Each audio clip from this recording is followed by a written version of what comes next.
Welcome on in, football fans. It's your boy Gsluke here with our Thursday night football preview for the matchup between the Bengals and the Ravens. Gonna make sure you're ready for all of your DFS and prop exposure. With first off, a look at the DraftKings Showdown side and how I'm attacking the single game slate. And then afterwards, gonna deep dive over there on Underdog and Prize Picks and give you some of the prop value that we have for here for Thursday night football. It's a lot to go through. Let's go ahead and not waste any time at all and go ahead and hop on in with first off a look at the Showdown side of things. Before we dive player by player, I do want to go through some of the moving pieces that we have here for Thursday night football, a few injury pieces that we're going to have to keep an eye on, and a few trades that were made that are going to further complicate things. And now that we're here to the midpoint of the season, we kind of know what to expect from a lot of these teams, so it's kind of nice to have a few moving pieces to work with here to change things up a little bit. So first and foremost would be the trade over there for the Ravens. They added Deontay Johnson to the mix, who is of course included with the pricing here for Thursday. He's $4,800. We'll talk about him a little bit more later on, but he is expected to play out there for tomorrow night's game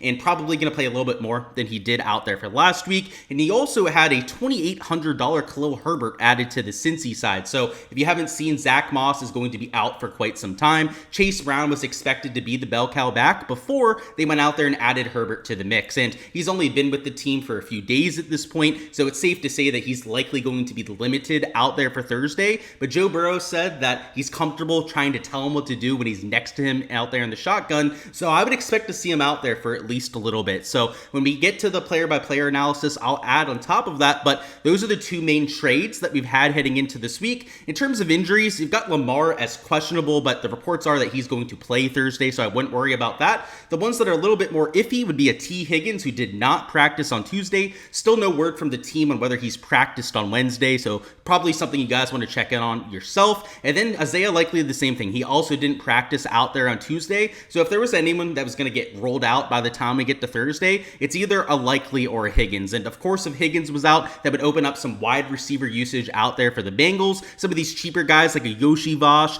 potentially even like a Trenton Irwin towards the bottom end of the board would become viable if he were to be out there for Thursday. And then if you had Isaiah Likely out, that would not only help out Mark Andrews in terms of projection, but could open up some value with like a Charlie Kohler towards the bottom end of the board. So a few injury pieces, a few trades that are going to shake things up here a little bit, but anytime we have this kind of situation, I prefer that over something that we've already had for 7-8 weeks at this point, as the public has to adjust for it, right? We might not know exactly how it's going to shake out. We're going to get some injury news, some reports from beat reporters that maybe give us a little bit of intel on how much all these players are going to play. Reacting to that is the key, right? Don't be completely stuck in your ways out there to Thursday. I might mention a few things in this video that are applicable right now, but if we get a piece of news that says Deontay is playing the entire game, then obviously he's a great play. If we get news that Khalil Herbert is going to play like 30% plus snaps, $2,800, you probably want to jam him into lineups. We're not going to have any of that right now, so just know to keep a little eye out for some of that news. So the first thing I'm going to go through before we talk about Lamar Jackson here is where the ownership's going to come in. So because you have the Ravens as 6-point favorites tonight, is over a 50-point total out there for Thursday, so expected to be a relatively high-scoring game. Because the Ravens are the favorite in that scenario, they're going to get a little bit more ownership. So in general, if you take a look at some of the Ravens options compared to Cincy, you're going to see that they're 1.5, sometimes even double the ownership in a few cases. So if you're going out there building lineups, the 4-2 Ravens lineups are going to be extremely popular. I still think a 3-3 will be popular because you have two competent offenses going at it. But if you shade towards the Ravens side, that is not going to get you very different. So first things first, large field GPPs, if you're going out there trying to do a game theory edge, trying to find a little bit of leverage against the field, you either go out there, you play some Bengals stacks, or you really make it wild out there with the Ravens. A full 5-1 for the Ravens or the Bengals would for sure be different out there for Thursday, because if it's not a 4-2 that people are playing, it's going to be that 3-3 lineup. I mean, we've got Joe Burrow on one side here at $10,400. We got Lamar Jackson there. Two teams, by the way, that have been horrible against the pass this year. Both teams ranking bottom 10 in the league in terms of fantasy points allowed per game, whether it's wide receivers, quarterbacks. They're bottom 10 in all of those categories. So you're talking about a game that should have offense on both sides. Because of that, you're going to see a ton of 3-3 lineups as well. So if you're going to play that kind of lineup, or if you agree with that sentiment, if you're in a large field GPP, leave a bunch of salary on the table, right? Leave $2-3 grand to make sure that you're getting different. Or maybe the easier way to go about it is just to play in a smaller field contest, not to go out there and play in the large field GPP, because if you max out your salary with a 4-2 Ravens lineup or out there with a 3-3, there is a very high chance that you're going to be duplicated like 100 plus times. So you want to avoid that wherever possible in the large field GPPs. But if you enter it in like a smaller field single entry and you're duplicated only like a handful of times, maybe only 2-3 lineups that have the same combination, that's not nearly as big a deal. So I would say just know the script that you want to use heading in. If it's a 3-3 that you're looking at out there in your optimizer, then maybe play in a single entry, something a little bit smaller. Same thing with the 4-2 Ravens lineups. But now let's go player by player. So let's start with Lamar Jackson at the top end of the board here. He's $11,400, and though he is still technically questionable, I don't have him limited at all out there for Thursday. It's a short week. They tend to be extremely cautious with players when you only have a few days of rest, and he is going to be about 68% owned, but he's also got the best projection by far towards the top end of the board, not only in terms of raw projection and ceiling score, but in terms of efficiency, just raw points per dollar value. He's the highest player on the board until Chase Brown. So you got to go the whole way down to a $9,000 Chase Brown to get anyone over a 2.1x points per dollar, which is why he's going to be so popular, and also why I think he's still worth playing out there in GPP. So while I do think that Derrick Henry has an avenue to get there himself, he's also extremely expensive. So if you were going to go with the double Baltimore spend up, that would probably be really tough to go out there and fit in. But if you're not using a Derrick Henry, I think it's almost a no-brainer to go out there and use Lamar Jackson. But if you can fit in both, I'm not necessarily against that. It's going to be really tough, especially if you're using one of the two at captain. Jamar Chase here at $10,800. He's certainly a little bit overpriced. This is a little bit of a difference compared to some of the other Showdown slates that we've had. There have even been Showdown slates where the most expensive player we had is $10,000. On this slate, you have two guys over $11K, and then you got two other guys that are over $10K themselves. So that would be, of course, Jamar Chase, who we're talking about now, and then Joe Burrow there at $10,400. So I still think that they're excellent plays in this high scoring of a game. But if you're going to start with two of these top four players, I mean, that's going to really put you in a hole when it comes to your salary, and particularly if you're going with one of those four players at captain. So these top four, especially like a Jamar Chase, Burrow, and Lamar Jackson, the other quarterback, those are my priorities towards the top end of the board, and I'm trying to fit them in where I can, but it's tough, as I mentioned, from the salary component. We've got Zay Flowers at $9,600. I do think that once Deontay Johnson is a full go, that he's going to take away from some of the production that Zay Flowers has been posting. So $9,600, if you think that that is going to be a part of Thursday's game, you might want to consider avoiding him or maybe going a little bit lower on your exposure, as it's going to be a little bit tougher to pay off a $9,600 price tag. And as of right now, is still carrying quite a bit of ownership. Of course, these will update throughout the week as I'm posting different projection sheets over there on my Patreon page. So to get the most up-to-date information on ownership, make sure to join the Patreon, link in the description of the video to join there. Because Zay Flowers, if we get news about Deontay Johnson, he's going to go way down in terms of ownership. Like if we get the news that Deontay is going to play at least half the snaps, that's going to make Deontay extremely popular at that kind of price. It's going to take away from a Zay Flowers. So, I'm not very thrilled about the play right now. I just think he's a little bit expensive, a little bit too highly owned to make him a conviction play for me out there in my player pool. But if for some reason the projection's going to go down if we get that Deontay Johnson news, no doubt about it. It's going to go down at least one fantasy point if that were to come out. But the ownership might go into like the 20-25% range. If he's only going to be 20-25%, then there's a little bit of upside to go out there and take him as a leverage piece. So this ownership component, right, seeing where it's trending up and down as the week goes on, can be extremely valuable for your lineup. So just a little bit of a PSA here, right? This is early on a Wednesday that we're shooting this video. These ownership numbers are going to change quite a bit by the time we get to tomorrow night. So for all of that updated information, make sure you join the Patreon page for that. And like I said, don't be stuck in your ways, right? Don't have your lineups made on Wednesday and stick to them. If we get news potentially there with a Johnson or a Khalil Herbert, you're going to want to react to that. Chase Brown, speak of the devil, let's talk about the other side of the game. So Chase Brown is going to get a bunch of touches, no matter what out there on Thursday. I guess the big question is how many touches he's truly going to get, because if he gets 80-90% of the snaps, he projects for nearly 20 fantasy points like we have here. If Khalil Herbert, though, is going to play closer to 40, maybe even 50% of the snaps, then that would drastically alter this projection. So this projection for Brown reflects nearly a full workload for him. I've got him projected currently for about 80% 50% of the usage out there at running back. But if for some reason we get news that is counter to that kind of idea, then I'm going to have to adjust this projection down. So while he is extremely chalky right now, you can see there at about 55% projected ownership, he's such a better play than Zay Flowers that I would say that he's worth getting to in lineups, particularly if you're going with a Bengals heavy lineup. So if you're going out there trying to play the game theory edge, trying to get a little bit different in terms of your lineup construction, potentially even like a 4-2 Bengals lineup, which isn't even that far off of a 3-3, which is going to be very popular too. But a good way to get to a 4-2 would be to maybe take one of the wide receivers that you wanted to use for Baltimore. Let's say it would have been like a 3-3. You had both quarterbacks and then 2 pass catchers or running backs for either team.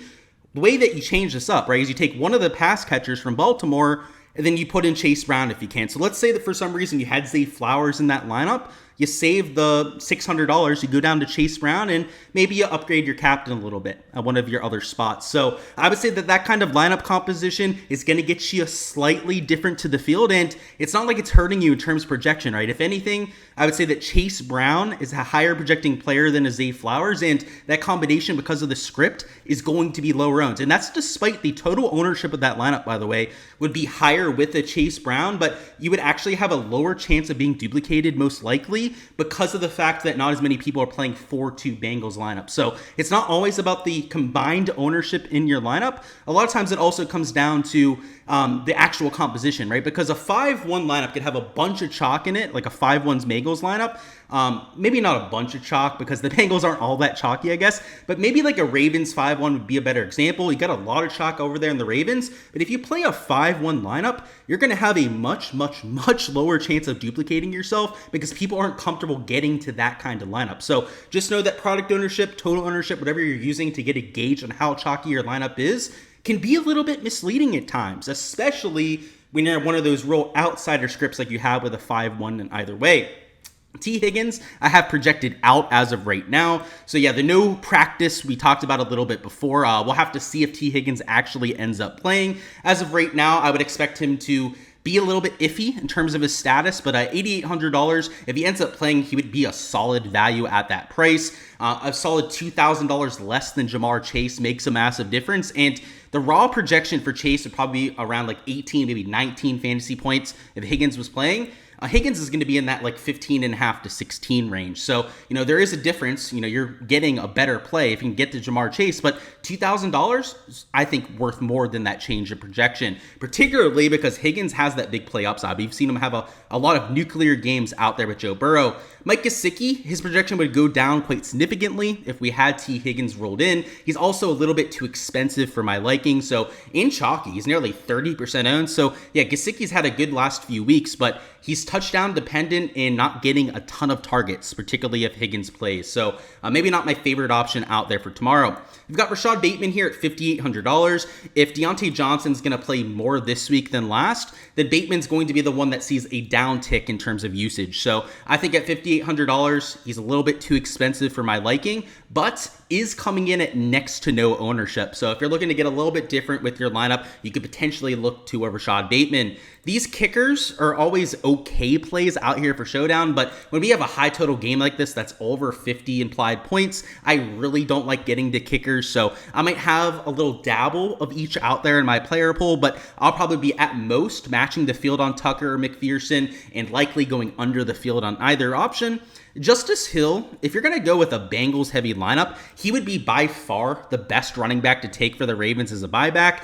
He is their more receiving back. You've seen him towards, within 2 minutes of each half, they're always using Justice Hill. And then in the second half, if the Ravens are playing from behind, which hasn't been that much this year, but in that small sample size we have to work with, Justice Hill is getting 3-4 times the snap load of a Derrick Henry. So if you're going to go with a Bengals heavy lineup, don't use a Derrick Henry as a buyback. It could get there, right? I don't want to dismiss that as just complete bogus to go out there and play it, but the higher percentage outcome, and he's way cheaper, it opens up salary to spend up at other spots, would probably be to use Justice Hill. Also, I don't want to dismiss the idea of using both of those two together, but you don't want to have like 4 players in the Bengals that are all wide receivers and stuff, assuming that they're going out there and killing it, and then 2 running backs for the Ravens. Like, it's just, the correlation's not going to work there. So that's why you probably wouldn't have those two as both buybacks in the same lineup. Moving down a little bit further, Deontay 4,800. You guys know my thoughts on him. If he plays more this week, I think he's definitely an option. Unfortunately, though, the ownership's going to change quite a bit, so we don't really know where that's going to come in. If he is going to end up playing more, I would imagine well over 30% if we get that news. Ravens defense isn't projecting all that well because of the 50-plus point total, so not my favorite play. Same thing with the Bengals, even at $3,800. Just not my favorite play on this kind of slate. Mark Andrews, we'll have to keep an eye on the Isaiah Likely news. If he ends up getting rolled out, Mark Andrews already has a solid projection. That would go up even more out there for Thursday. Yoshi Voss would be a huge beneficiary if T. Higgins were rolled out. Aguilar, not my favorite play at all now that you have Deontay Johnson on the Ravens. If you're playing at GPPs, you could use him as a GPP flyer because he is sub 5% owned, but likely not going to see as many snaps now or as much usage out there for the Ravens. Khalil Herbert, if you're going to go with a value play down low, my intuition is that this is probably going to be the best value that we have. I don't have him projecting that highly right now, but if we get news that he's going to play more, he'd be projecting for 8 to 10.5, 11 fantasy points, right? Depending on the news that we're getting, which would be by far the best value towards the bottom end of the board. Drew Samples had a lot of production over the last few weeks. Him and Gsluke, both those tight ends, have had a lot of solid, they've had touchdowns, they've had over 50-yard games. So he's projecting well towards the bottom end of the board, but if T. Higgins is back, that's probably going to take away from his snap share a little bit. They were going with more 2 tight end sets with all those wide receivers injured, but when you have T. Higgins, you have Jamar Chase, you're trying to get guys like Yoshi Voss, Irwin onto the field, you're probably not going to see as many of those 2 tight end sets. Trayvon Williams, he was going to be in play if Herbert wasn't going to be active. Obviously, Herbert could still be inactive out there for Thursday for all we know, but unless that happens, Williams is probably not an option. Tanner Hudson hasn't seen as many snaps or as many looks this year as what we had in 2023, and though he had a few big games, particularly on Showdown last year, I don't know if I have as much optimism about him out there tomorrow night. He just hasn't played as much, hasn't shown us that same kind of production that he did last year, but is at least an option out there in GPPs because he's essentially unowned. Trenton Irwin, he requires T. Higgins to be out to probably even see the field, so we'll have to keep an eye on the injury news in terms of his projection. Charlie Kohler, if you had Isaiah Likely rolled out, he's probably going to play a little bit more than usual, but unless he's rolled out, it's not somebody I'm looking to get to. And the last player here would be a Patrick Ricard at $400. Super cheap, but he's a fullback, right? You've got to hope he gets you that 1-2 yard touchdown to get there. So you're probably not my favorite play out there for Thursday. And now for the prop side of things, where we can go through a few props that I've already entered. You might want to consider adding to a few slips yourself. So the first prop we're going to take is going to be this over on Lamar Jackson touchdowns, 1.5 passing touchdowns to be exact. And what I like here is the high total over a 52-point total between these two teams, and also 2 passing defenses that have been absolute crap to start this year. Both are bottom 5 in fantasy points allowed per game. And over there on the other side of the ball, you've got a Bengals defense that's a little bit banged up as well, and an offense on the Ravens that has really been clicking over the last 3-4 weeks. He's had over 2 passing touchdowns in his last 3 games, and he's had some of his best performances through the air of his entire career over here in 2024. So I know a lot of people have been talking about even Lamar on the ground, Derrick Henry, of course, getting a lot of press time out there on ESPN, but low-key, especially, I know this because he's on my fantasy team. He's on the 3 or 4 of my fantasy leagues this year. Lamar Jackson's been tearing it up through the air. So they're favorites. They've got the higher implied team total.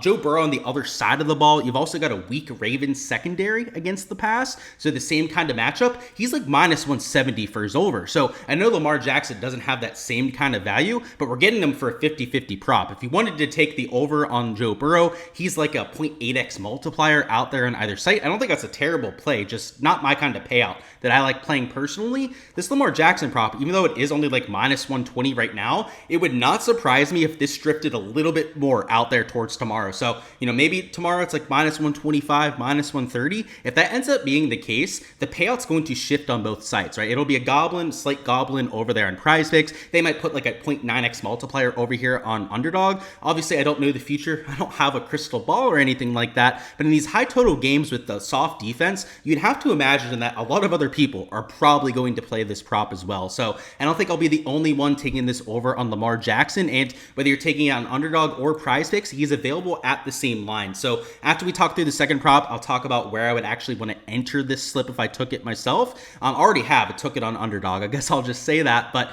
I'll mention why here in a few minutes. but they are available on both sites is the point of me mentioning that. Then the over here on Joe Burrow is at 270.5 yards over here on Underdog. Prize Picks, it is an entire yard lower actually over there in Prize Picks, but the payout is different. You can see down here, maybe it's cut off, you guys can't see it. It's only a 2.75x payout on Prize Picks. The other side of it over here in Underdog is a full 3x payout. So the correlation rules are the reasoning for that. Underdog and Prize Picks both have them implemented, but they're not done the same way, right? They're not coded the exact same way. They have their own ways of going out there and picking up whether you're going for correlation or not. On Underdog, for some reason, this is not correlated. And I can tell you for a fact that this is 100% correlated, right? Because if Lamar Jackson is going off for 2 touchdowns, they're 6-point favorites, 50-point total. If he's going out there and they're kicking ass on offense, I mean, we're assuming they're going to rush for at least 1 touchdown too. I mean, Derrick Henry's like minus 300 to score. You've got Lamar Jackson with like 30% rush touchdown equity himself, if not higher than that actually,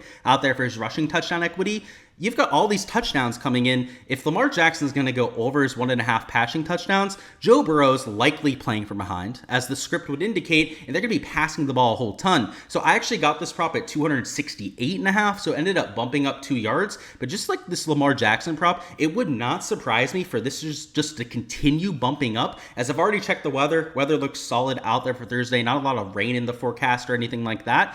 And you've got such bad passing defenses on either side, over a 50-point total, that you have to imagine that people are going to be playing for that blowout script. So or shootout script, I should say. So if you're out here playing props as of right now, I think you can find some value before tomorrow, where I think you're going to see some of these things start to juice up, because people aren't dumb. They're going to see the spread, they're going to see the total, they're going to see some of these lines, and I think you're going to see them start to drift up a little bit. So as I mentioned before, the reasoning for taking this on Underdog as opposed to Prize Picks is all payout based, but you are getting a 1 yard lower line over there on Prize Picks. So if you don't care about the 0.25x, the 0.25 units, if you go out there and hit the slip, then I guess you can take it over there on Prize Picks. Maybe you only play on Prize Picks. That's the only site that you have access to.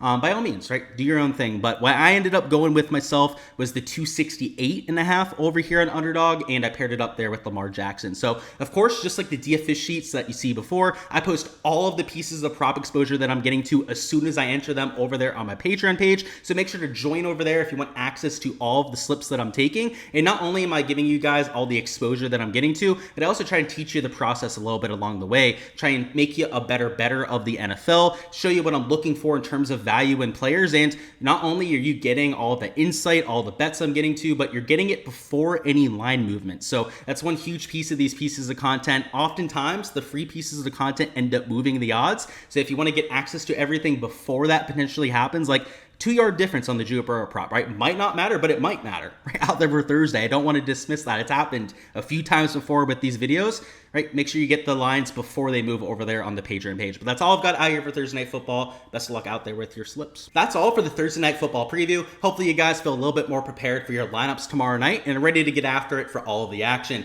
Go ahead, smash that like button if you guys haven't already. Also subscribe to the channel so you don't miss any of the content to come. That'll include, of course, our main slate preview out here for this weekend, Monday Night Football preview, and of course the rest of the schedule to come as well. So I'm looking forward to it. Should be a great end to the rest of the year, and for a chance to earn a free month on my Patreon page, which of course is where you can find all that content I was talking about before. Make sure to go ahead, comment down below who you've got as your top scorer for tomorrow night's slate. So it'll be just your raw fantasy score, whoever has the highest score on the slate. If you can get the player and their projection within 2 fantasy points, you will win a free month of my Patreon page. So go ahead, give me your guess down below and their projection, and best of luck out there with the giveaway, any of your lineups, any prop slips that you guys are getting to, and let's make Thursday a good one.